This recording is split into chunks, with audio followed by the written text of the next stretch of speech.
everyone. I'm Marilyn Turkovich, the Executive Director of the Charter for Compassion, and I'm excited about today's Global Read for Kids. Um, it's with Beth Tyson, and go to her website, and I know probably at the end here we'll give you the URL for that. But I know Beth through our healthcare sector, where we once a month have what we call kitchen chats, where people who are in all lines of health and well-being come together and just chat with one another and find out what's going on in our respective fields. And you know, Beth is a multiple personality. She's an author, she's a mom, she's a trauma responsive therapist, and an advocate for children and families that are going through some really trying times. She's committed to creating spaces of understanding and healing for children who face challenges of non traditional family structures. And her work stems from her professional expertise and personal experiences. And you're going to find that out in the book. And I've asked Beth if maybe she would take time and read from the book, A Grandfamily for Sullivan. It's especially charming because it's a koala bear and his family. And the book is just really beautiful and it's heartfelt. And there's a very wise young person in the book. And the more that we work with young people in the charter, whether they're 10 years old or 15 years old or 19 years old, we find that there's incredible wisdom. And so as I was reading this story, I was reminded over the last month, we've had this wonderful 2-day experience with young people in a youth conference, a global youth conference. And over each hour, I think we were all really taken off of our feet because of the wisdom that was being shared. So, Beth, I'm not going to say too much more about you. People can find out a lot about you through your website. And if they go and buy the book, there's really a nice bio in at the end. And I have to give another plug for the book because of the resources in the back. They're really plentiful. So everyone, here's Beth. Thank you for that beautiful introduction. I really am honored to be here today and share about my book. And I think that it's a conversation that is growing more and more around non-traditional family structures, and especially because of the opioid epidemic and incarceration and mental health problems. We have more and more children in our country every day being raised by their relatives or their grandparents. And through my work as an in-home therapist for children in foster, kinship, and adoptive homes, I just realized that there wasn't a book that spoke to this topic at the time. That was about 10 years ago, when I first started thinking about writing the book. And I said, I need a book to bring to my kinship families, the families where the child is being raised by their grandparents. And there just wasn't one. I couldn't find one on Amazon. I couldn't find one at the library or in our book, our book closet. So I said I'm going to write one myself, and taught myself how to write a book and have it illustrated and promoted out into the world. So that's a little background on the book, and if you're ready, I can get started and start reading it. Mhm. Okay, great. Follow along. I have my own copy. Oh, wonderful. This is a special hard copy book that I don't sell on Amazon, but the soft cover book is available on Amazon. You can just search for my name, Beth Tyson, or you can search for a Grandfamily for Sullivan. It is illustrated by Adam Walker Parker, who really knocked it out of the park. I barely had to give him any feedback or changes to the illustrations, because the first time he read it, he really understood the message and the meaning behind it. So I'm really proud of the work that he did. It's dedicated to all the families living with ambiguous loss, which is a type of loss we often don't acknowledge in our culture. It's a loss that doesn't have to include death, but it's still a loss that creates grieving in our hearts and our minds. And it's kind of what little Sullivan here is struggling with throughout the book. So here we go. It says, one day my entire world flipped upside down. I left my home quickly and moved to Grandma's house. Nervous energy filled my body from head to toe. My belly buzzed like it was full of bees. I didn't know why I had to move, and I needed to find out.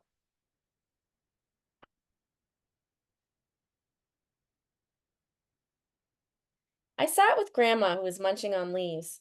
Hello, Sullivan. I have plenty of leaves for you, she said. I didn't want leaves. I wanted answers. My heart fluttered like a hummingbird. Before I could find the courage to ask any questions, Grandma said, after lunch, let's walk to the park. Maybe we will bump into friends.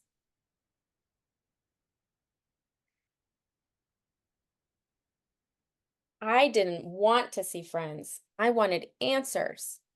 With the bees still buzzing in my belly, I left my leaves and grumbled as I walked down the path. When we arrived at the park, I saw a dad catching his son at the bottom of a slide. I froze. I wished my papa was catching me at the bottom of that slide. Go and play with the kids, said Grandma. I need to rest for a moment. No, I don't want to, I growled. I could feel my face getting hot. Sullivan, you might have fun. Give it a try. No, don't tell me what to do, I yelled. I folded my arms and kicked my heels in the dirt. Grandma's smile turned to a frown. I thought she'd growl back at me.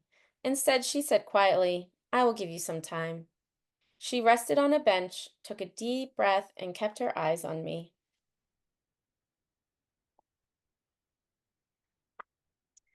While I kicked my feet, a kid a little older than me walked over.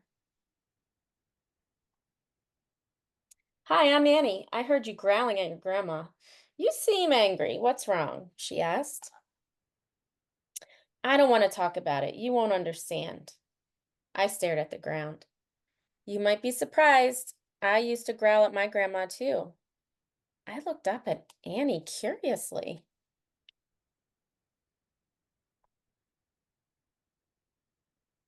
Really? How come? I moved to my grandma's house last summer, said Annie. At first, I worried all the time. My tummy ached.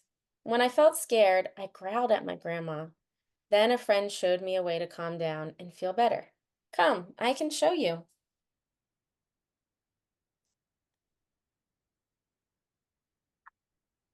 Reluctantly, I found a patch of grass next to Annie and laid down. The warm earth felt like a hug. Do you see any shapes in the clouds? She asked. I think so. That cloud kind of looks like a cupcake. It does. Yummalicious, said Annie. And that one, it looks like a ship sailing the seas.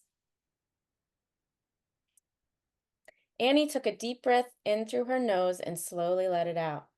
When I feel afraid, I look up to watch the clouds. Why do you do that? I asked. I pretend my feelings are like clouds, coming and going, never staying very long. Here, try, pick a cloud. When a scary feeling visits, imagine your cloud is carrying it. Tell yourself it's okay to be afraid. We all get scared sometimes. Then watch as the cloud in your scary feeling gently floats away.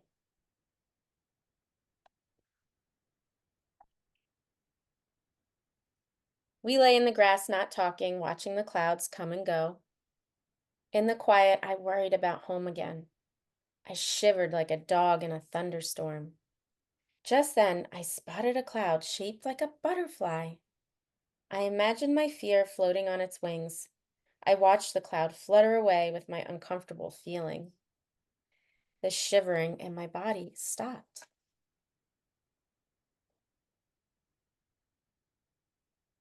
Annie, it worked. I can't believe it.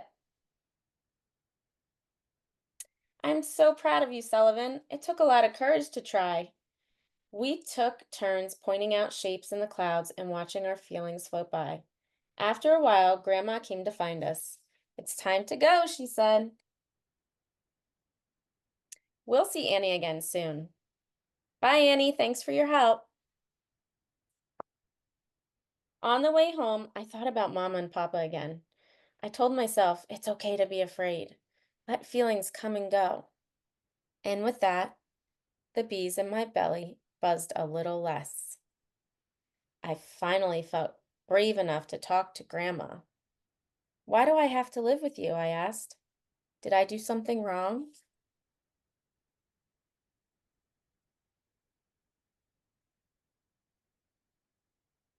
Grandma stopped in her tracks. Sullivan, you didn't do anything wrong. Your parents love you, but they are unable to keep you safe. I will take care of you. You will be safe with me. Grandma, I'm worried about Mama and Papa. Of course you are, Sullivan. I worry about them too. I don't have all the answers you deserve. That can feel scary. But I am here for you always. We are a grand family now. She nuzzled her black sandpaper-like nose against mine. Arriving at Grandma's house, I felt my heart sink. I missed home and all my familiar things. Will you watch the clouds with me, Grandma? There's something I need to do. We climbed to the end of a branch and looked up at the sky.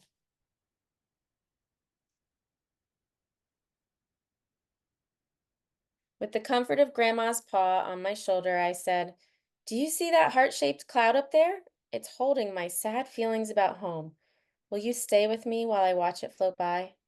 Certainly, said Grandma. As the cloud came closer, the sad feelings reigned over me. Grandma snuggled me in tightly, and I clung to her fur. After a time, the dense cloud passed us by.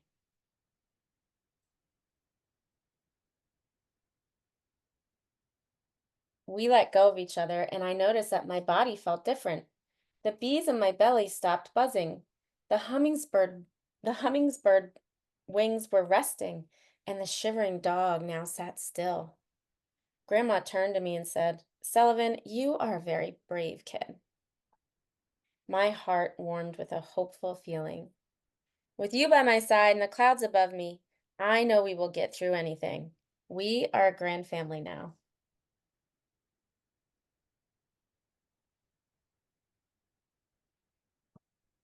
That's the end. And in the back of the book, I have a list of people who were at least partially, if not fully, raised by their grandparents, which is pretty cool for kiddos who might feel alone in their situation.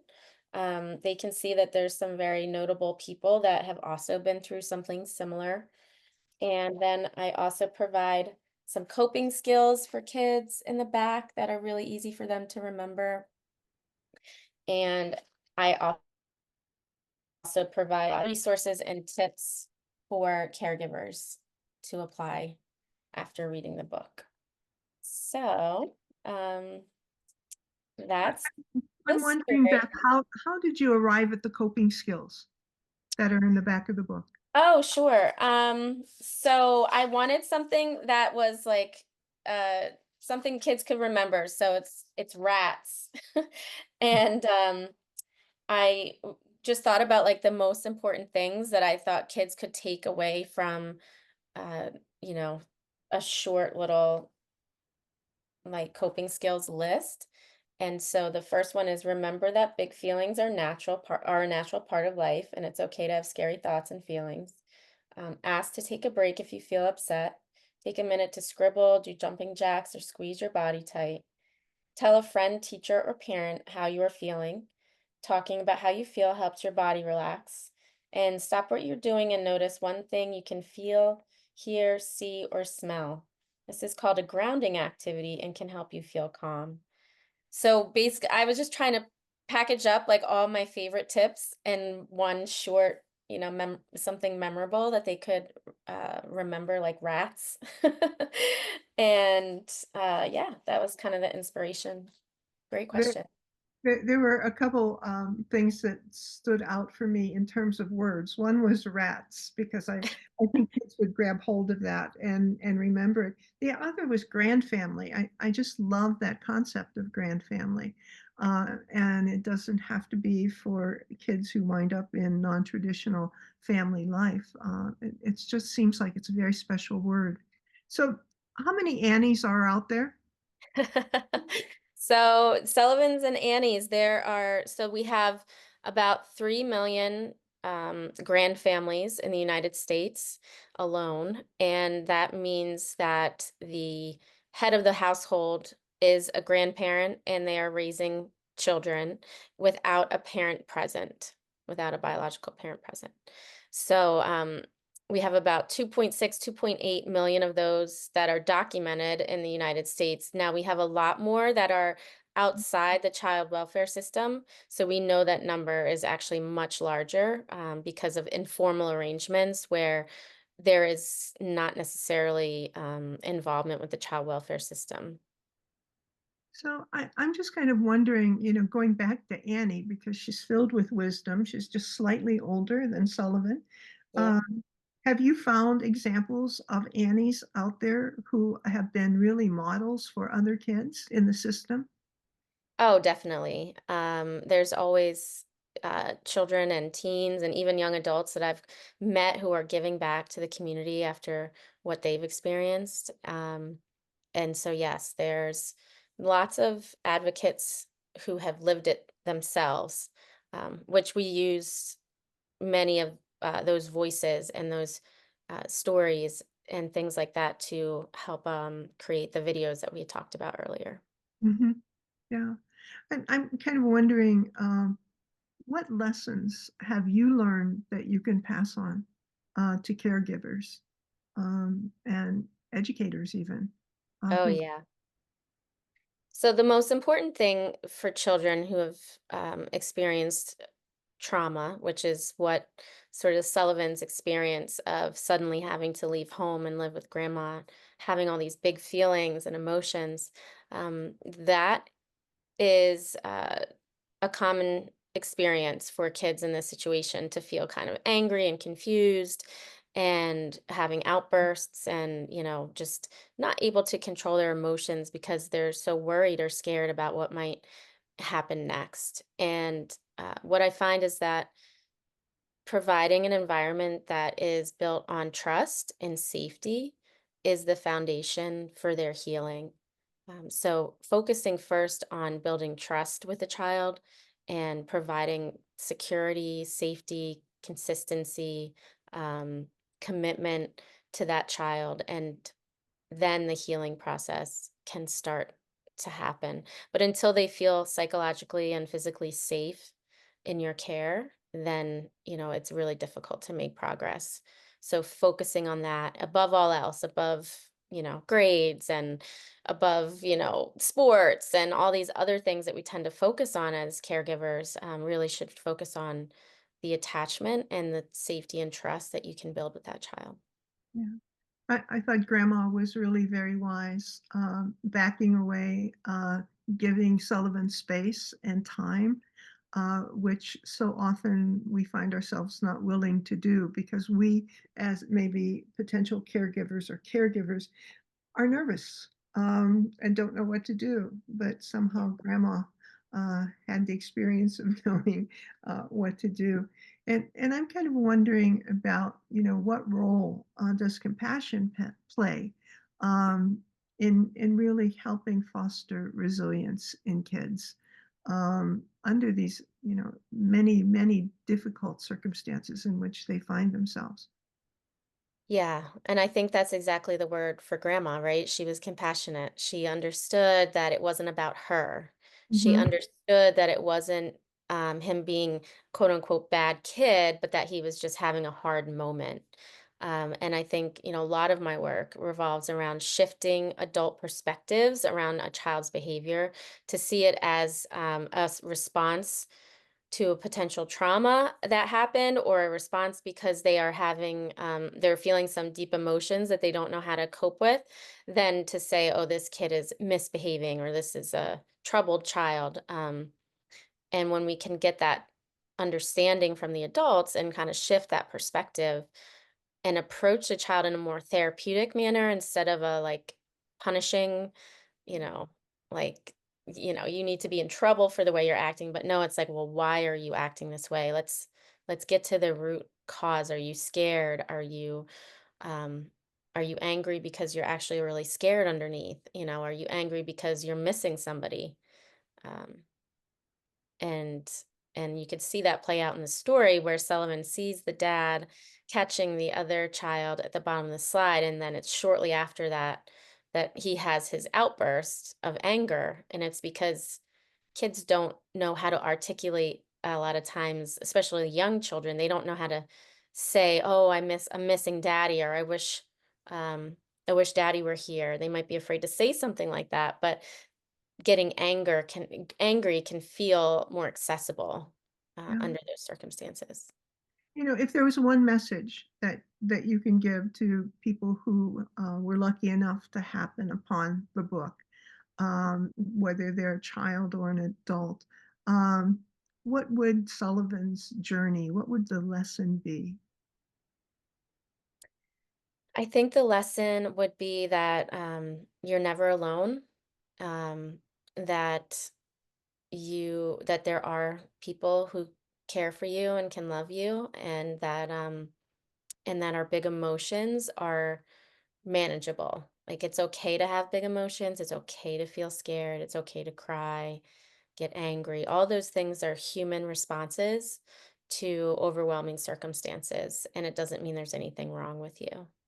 It's interesting because the rats is as much for adults as it is for kids. I know that you have it in the book for kids to pay attention to each of those actions, but it almost seems that if adults would do the same thing, it would really bring about a tighter relationship between the adult and the child.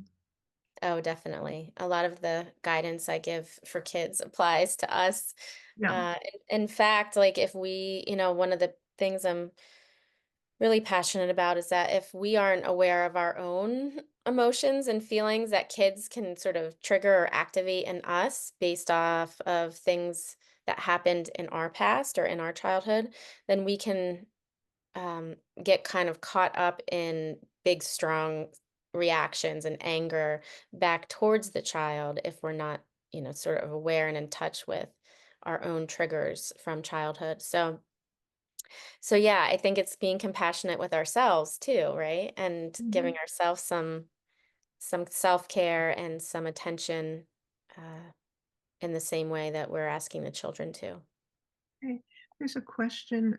What type of feedback have you received from children who've read your book? Oh, that's a great question. I have been brought to tears so many times from receiving messages from families who have found the book, and they love it. The kids love it. They love the koala. I've been told by their grandparents and other caregivers that they ask to have it read to them over and over again, that it's their favorite book. Every night they want it read to them.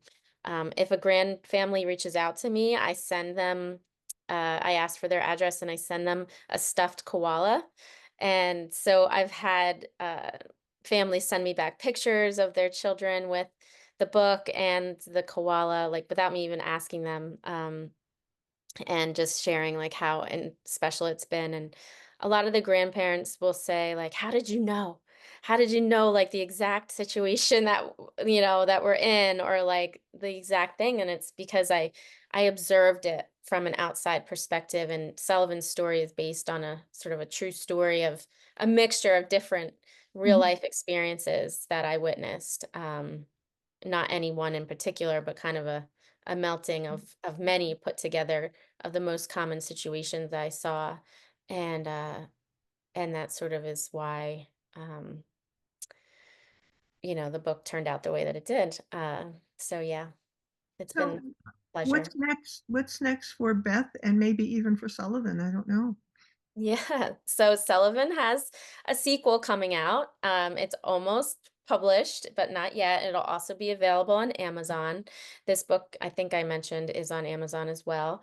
It's called Sullivan Goes to See Mama, and it's about Sullivan reconnecting with mom in a supervised visit environment, which a lot of our kiddos have to go through when they are in the process of the child welfare system, or mom or dad needing time to get better or to go to a rehabilitative center or something like that. They often have what's called supervised visits, and that's where a third party observes the parent and the child as they spend time together in case there's any safety issues that come up.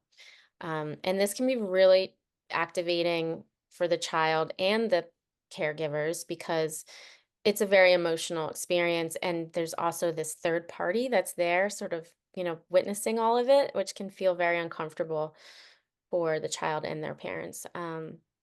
So I found that a common struggle was when um, children would go to visits while they were in foster care or kinship care and would come back from the visit and be having a lot of strong emotions. And the foster or kinship parents feeling really confused, like, why everything was going well. We were making such great progress. And now Mm. so and so went on a visit, and now everything is up in the air again. Like, they're doing all the behaviors that we had worked on, and they're acting out, and they're causing lots of chaos in the family. And it would become a point of real frustration and potential disruption of the placements. And Mhm. so I wanted to write a book that addressed that specific situation and how Sullivan can cope with it so that he can manage his big emotions afterwards. So it's a lot like the first book in that it has a story attached to an intervention that can help him manage his feelings. I was thinking about teachers and how they could include this in their regular reading sessions with kids. They might have a Sullivan in their classroom, or they might not know that they have a Sullivan. Yeah. And what happens? I'm guessing that if the book is read and there is a Sullivan that you didn't know about, that could really trigger something. So I'm just Mm. wondering if you could respond to that. Yeah, you're right. There's probably one in every classroom, really, depending on where, different parts of the country. But I hear frequently from teachers that they have at least one student in their classroom who's in that situation. I think if you don't know if somebody is or not, it's important to sort of prepare them, prepare the whole classroom for the book and kind of what they're about to talk about, and then offer anyone who is having any feelings about it or thoughts about it to come chat with the teacher one on one afterwards and sort of see, where things what shakes out from that conversation. Either they might know somebody who's a grand family, or they may reveal that they are in fact a grand family. But for the most part, people feel really seen and heard from the story, and so I have not heard that children are being have any adverse reaction to the story or feeling triggered. They're actually feeling really seen and comforted, and like, I'm not alone. Yeah, I agree with you. I had very limited experience working with young kids 1 year, and I always found that maybe if Sullivan wouldn't come forth, someone who knew Sullivan would come and say, "Teacher, do you know?" And that could really start multiple conversations. Beth, I can't believe it. We're over time. It went so fast. And thank you for this. And we're looking forward to the next book. But Beth Tyson, and you want to give your URL so that people can Sure. go to the website? Yep, it's bethtyson.com. And if you have any questions, I'll put it in the chat. If you have any questions about the book or about the story or about how to use it with children, what are the best uh, tips for reading the book and things like that, I'm happy to answer those via email. So you can reach me at beth@bethtyson.com. Kept it really simple. And And you can also find me on Facebook and LinkedIn. yeah, and I should say on YouTube, And so that you have these incredible animations that are there. And I would really encourage people to take some time to look at them. And yes, the animations are a different thread from Sullivan, but I worked with an organization called Connect Our Kids, and it's all about helping children who are aging out of foster care cope with and understand the trauma they've experienced. And it's done in a very witty and sort of engaging, entertaining way, even some humor sprinkled in there around a really hard topic to keep the young people's attention. And they're also short videos, like 2 minutes or less, 3 minutes or less. So you can find them at All Connected, A Place for Belonging on YouTube. great. Thanks so much, Beth. Yeah, thank you for having me. It's been an honor. Great. Take care. You too.